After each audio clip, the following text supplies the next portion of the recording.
Hello, everybody, and welcome back to our daily devotional, Legacy Leadership Wisdom in the Wisdom of the Apostle Paul. Today, we are on part 2 of the devotional for Affirming but Not Content. Again, the title of this section, Day 7, Affirming but Not Content, Part 2. And I'll just say before I get into this that I can tell you that this was probably one of the daily devotionals out of the full 30 days that really illuminated this path that I've been on the last year. And we'll talk about that throughout this devotional. But I just wanted to let you know ahead of time that not that it hasn't been good, but it's about to get really good in terms of the content, in terms of the challenge in our lives, and how it'll impact those that we're leading. So hang tight. We'll pause and reflect on some of these moments that strike me, and we'll review the study questions at the end. Hope you guys have had a great weekend, and looking forward to basically continuing on this next week in our daily devotional. Let's begin. Affirming but Not Content, Part 2. One of the most disappointing conversations I ever had occurred with one of my mentors. We frequently talked about leadership issues, and I was always eager to share new things I was learning. On several occasions, I gave him an article or book I had read that I found particularly impactful. During one of our talks, he told me not to pass on these materials anymore. He said that he had already learned all he needed to know about leadership and didn't need more information. I was shocked. How many times have we done this in our life where maybe somebody we're working with just kind of says, no, enough's enough. This was kind of a new concept for me. I haven't had too many good mentors in the past, so I haven't experienced this too many times, but it was still a shock to read that this guy's mentor basically said he'd already learned all that he needed to know about leadership. Very interesting. Continuing on. Just as we cannot be content with the performance of our followers, we should never become complacent with our own level of leadership. I'm going to read that again. Just as we cannot be content with the performance of our followers, we should never become complacent with our own level of leadership. We should certainly be aware of and leverage our strengths, but we must always be pressing on to become even better as leaders. We must always be pressing on to become better as leaders. In Philippians 3:12 through 16, Paul gives us an important principle for our development and effectiveness as leaders. He knows that he has not arrived or become perfect in his efforts to become like Christ. So he presses on toward that goal by putting the past behind him and reaching forward toward what lies ahead. Forgetting what lies behind should include both shortcomings and successes. I don't need to beat myself up about past failures. I need to learn from them and use those lessons to improve my leadership now and in the future. But I also don't need to rest on my past successes and allow myself to become complacent. I need to acknowledge and give thanks for past achievements and then press on toward the goal for the prize of the upward call of God in Christ Jesus. So, how do we do that? Our development as a leader requires intentional effort. Paul provides a map for our ongoing leadership development program in his letters to Timothy. Well, that paragraph shines a little light on while we're doing this devotional. In general, ongoing leadership development is something that needs to occur. And it doesn't just happen by chance. Just like relationships don't happen by chance per se, this ongoing leadership development isn't going to happen unless we involve intentional effort. So there it is again, intentional effort. This time we're talking about intentional effort towards the development of our own leadership development styles and skills. And Paul's going to outline an ongoing leadership development program in his letters to Timothy, and I highly recommend we pay close attention to this for the upcoming weeks and months to come so we can potentially leverage this development program which is maybe overstating it a little bit. But this, let's leverage what is here to our own efforts. 1 second. Oh, I was looking for my coffee. It's right here. Timothy has been entrusted with the gift of leadership, and Paul tells him not to neglect the gift or the responsibilities that come with it. This is in 1 Timothy 4, verses 14 through 16. In his second letter, he tells him to kindle afresh or fan into flame the leadership gift God has given him. As leaders, we are to take pains with these things and be diligently focused on them. 2 Timothy 1, 6 through 7. So let me get this straight. Timothy is entrusted with the gift of leadership, and Paul tells him not to neglect the gift or the responsibilities that come with it. So all of us that are leaders of our family, leaders at work, leaders in our neighborhood groups and in our communities, this is a huge point for us, and we will be talking about this quite a bit over the next few months. But we cannot neglect these responsibilities of leadership. Kindle afresh or fan into flame the leadership gift. I think that is something that this devotional is getting us off to, and the content and lessons that we're planning for the summer are intended to exactly do that. We are literally trying to fan the flame of leadership in your life. You're going to hear me use the term leadership light switch. We want to turn on the light switch for you guys. We're already leading these people and these groups and our families. But what is it about leadership that we have to do in order to get better? I believe this paragraph is absolutely critical to that process, and it's something that John Maxwell also talks about in his 21 Irrefutable Laws of Leadership. Number one law is the law of the lid. If you want to research that and get up to speed with it, feel free. The law of the lid is a concept that we're going to cover in our summer session. But in general, just know that it's all about working on these things, fanning into flame these skills, kindling afresh these skills. So it is very well known in the Bible, in this letter, where Paul is encouraging Timothy to continue to develop. So it's very biblical, and you'll see that some of the thought leaders in leadership development that we're going to look at in the summer, they all say this, but primarily I've been focused on reading and watching a lot of John Maxwell, and he's huge about, continuing to work on your leadership skills and abilities. So keep in mind this paragraph is huge. It's okay if you're like me, you've never done anything to fan your flame or to kindle afresh. You just kind of wandered through life with someone telling you that you were a leader and you tried to help people get better, but you didn't necessarily know how. So I think that's where I was at a year ago. And when I read this paragraph in conjunction with a couple other things that I've been studying, the lights just started going on. That's why we call it the leadership light switch. Our ongoing development as leaders is serious and vigorous work. Let me say that again. Our ongoing development as leaders is serious and vigorous work. We are to be immersed in this effort, and the results of this effort should be evident to others. Holy cow, that's a powerful statement. We are to be immersed in this effort. Immersed. That's tremendous to use that word.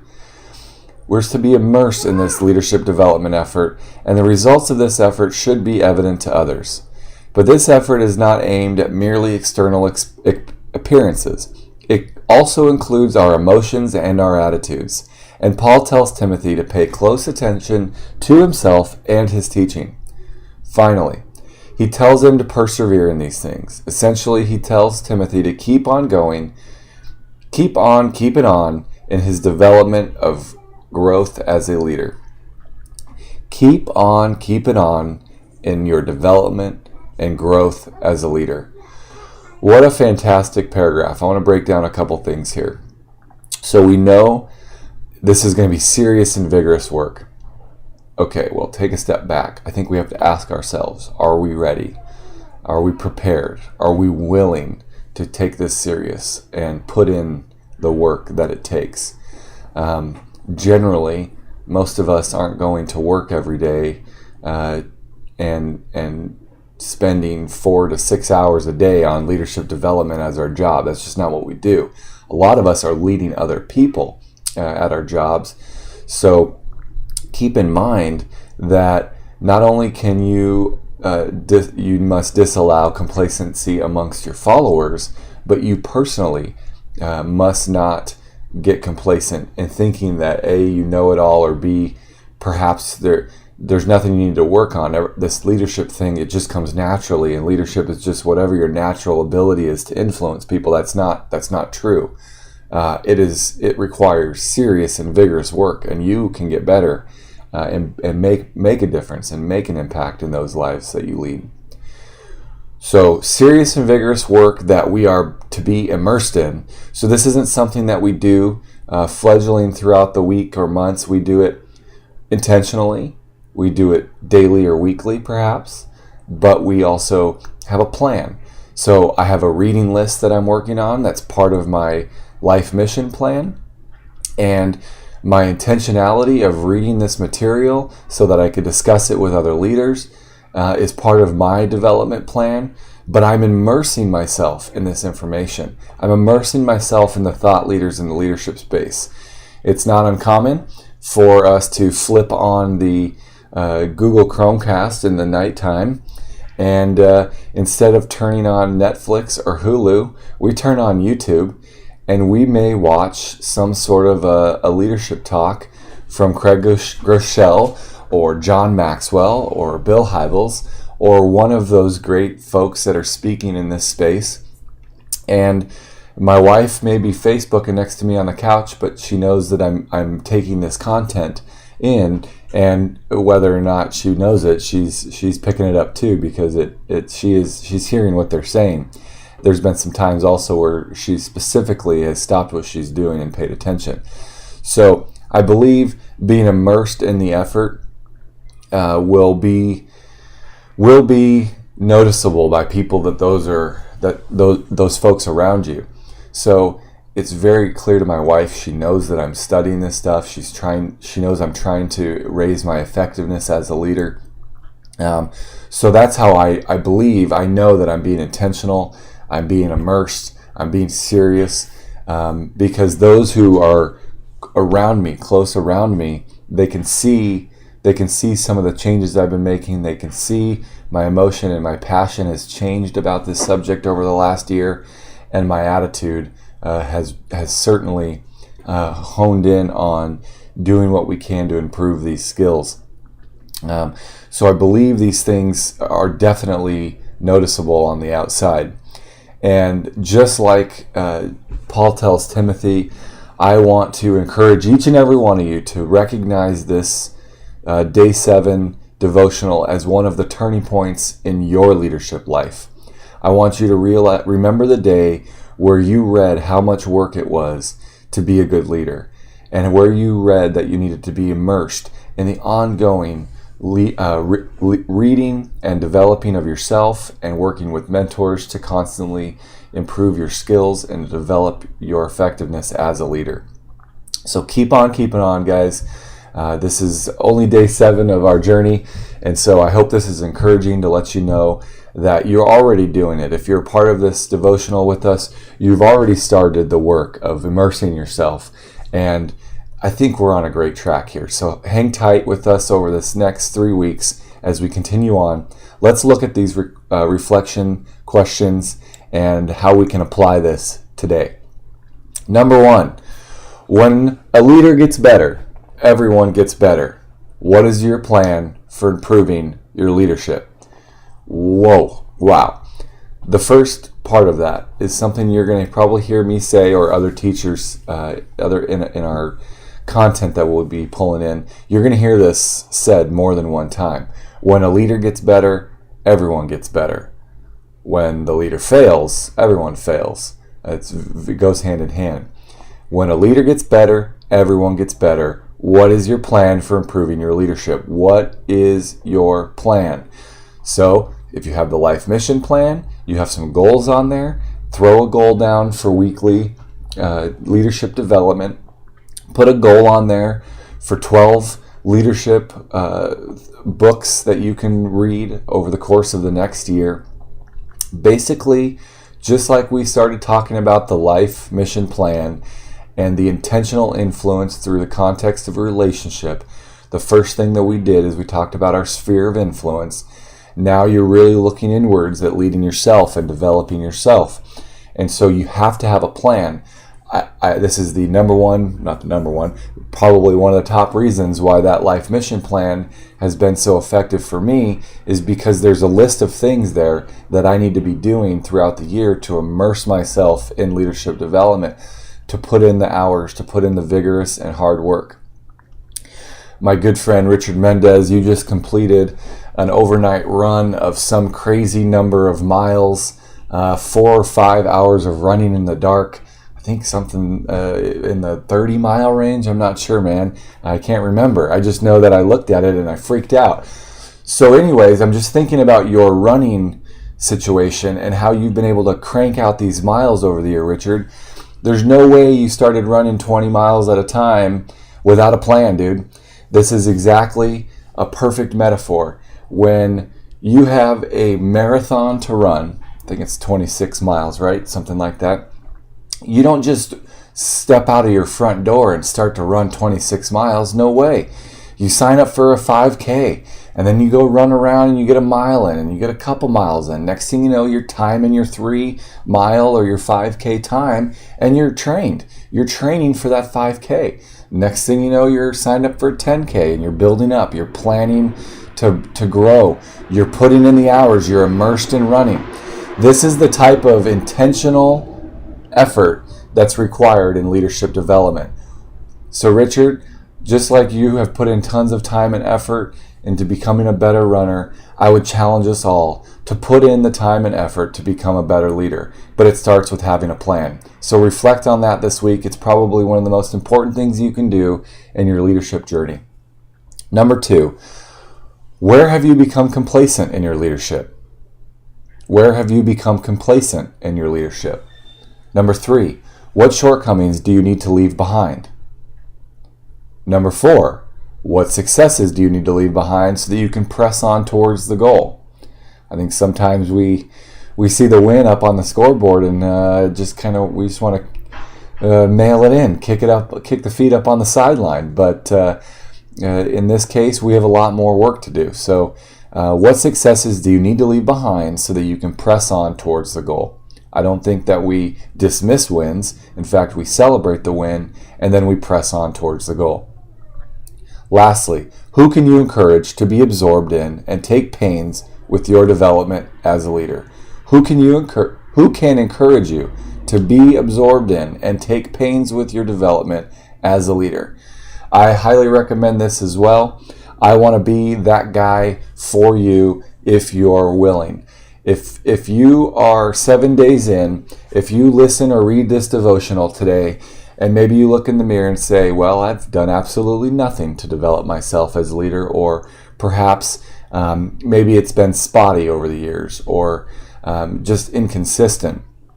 I want to be an encourager for you. I want to be a coach for you. I want to be a cheerleader for you. I want to help you realize and recognize that the pains and the painstaking effort of putting in the time to raise your leadership lid will change lives down the road. It's happened in just a year of me working on this. I have a long ways to go, you guys. I am far from perfect. I would say at this point, I think I'm building momentum.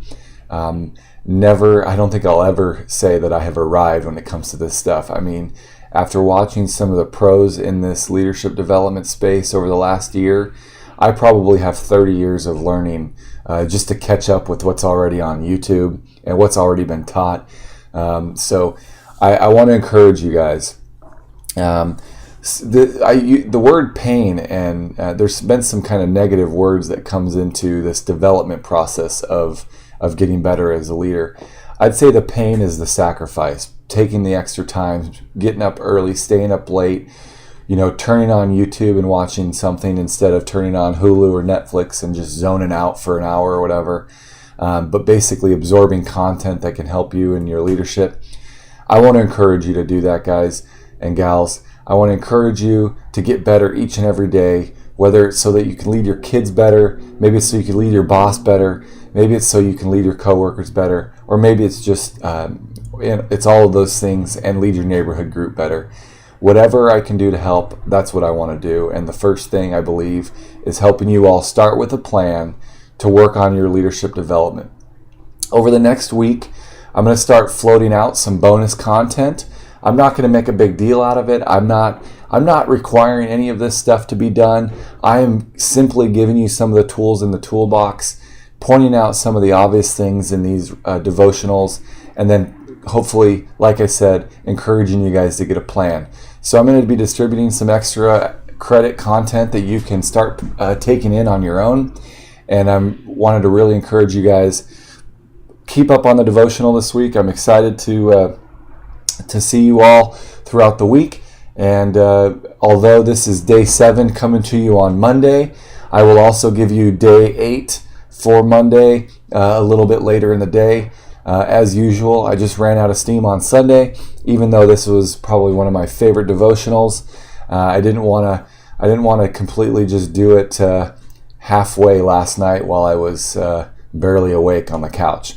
So anyways, day 7 is over here on the Legacy Leadership Devotional, and I look forward to speaking with you a little bit later on day 8. Have a great day, and we'll talk to you soon.